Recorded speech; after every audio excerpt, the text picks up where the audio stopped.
So how many units do you have in Memphis now? So right now I have one. So, originally what happened was I got connected with this investment group and I flew out there to go meet them. And, my plane ticket was like $400. And I was like, okay, if I want to go and spend, I was putting a full 25% down on this property, I was planning on spending $27,000. A $400 ticket and a night at the Holiday Inn is okay with me, right? And so essentially got on a plane, went there and met them. Great group. And what I realized though was that there was a big premium on their properties that they were essentially selling because that's what they were doing. They were finding abandoned homes or really cheap homes, renovating them in a really systematic way, and then selling them to outstate investors. So what I realized about those homes were great. They were the most expensive homes in the neighborhood.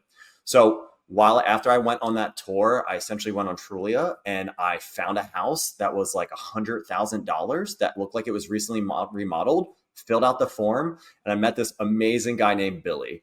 And so Billy got back to me right away and I told him, I said, hey, listen, man, like I'm in Memphis for like one day.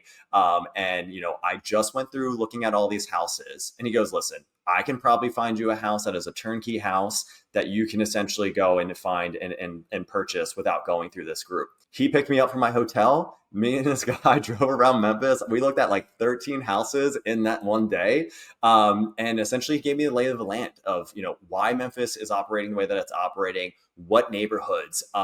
And so, although I left Memphis with not finding a house that day, the very next day he reached out to me. He said, "Hey, listen, I have this property management company that essentially just remodeled a house, and they're going to put it on the market tomorrow." He was like, "Do you want first dibs at it?"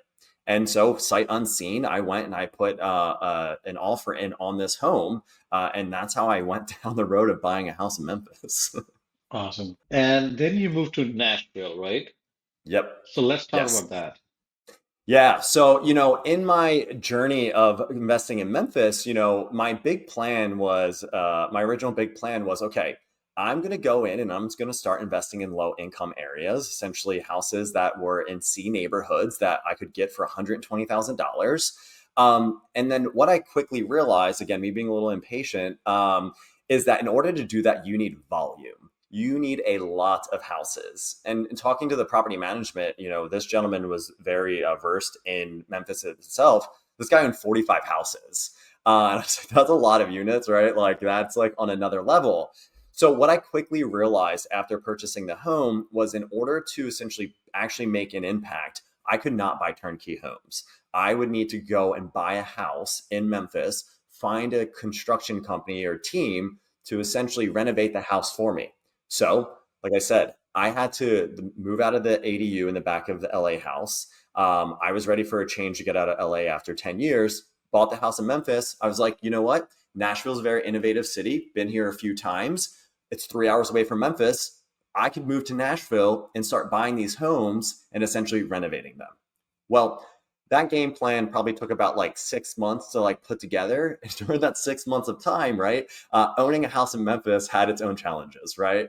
So I'll give you an example. Like first day I closed on a house, someone stole my mailbox, which was like not cool. And then the second part of it too is just there's interesting rules with the property manager that if the house is vacant, you have to have it boarded up. They at the time that they were doing the remodeling, they would not put the HVAC system in unless the tenant moved in because they were afraid that it was going to get stolen, right? And so there's all these complexities of it. So we placed a tenant in there. Tenant's great, but immediately started running into issues, essentially like not getting rent on time. So get to Memphis made me rethink my strategy of like, okay, do I really want to continue to invest in these areas? And is it essentially scalable, right? Because at this point now I'm like, okay, what is actually feasible? So move to Nashville, pause the concept of buying more homes in Memphis, but I needed a place to live. And because it just hurt my heart renting, and knowing that my money was not going towards the equity of the house. And so April of last year, I purchased this home that I'm in now, and took on my biggest project of renovating a house that was built in 1925.